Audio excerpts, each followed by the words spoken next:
Good morning guys, mabilis ang ride lang tayo, tigmulong lang para masubukan tong camera 360 na nakakabit sa likod ng bike natin. By the way guys, ang gamit ko nga palang camera is Insta360 Go X2. Yan, nakalagay naman sa logo.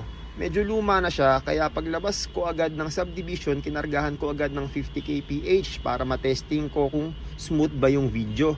And ito, kita naman guys na napakalinaw. Kaso nga lang, after ilang minutong padyakan ay biglang naputol yung kable ng shifter ko.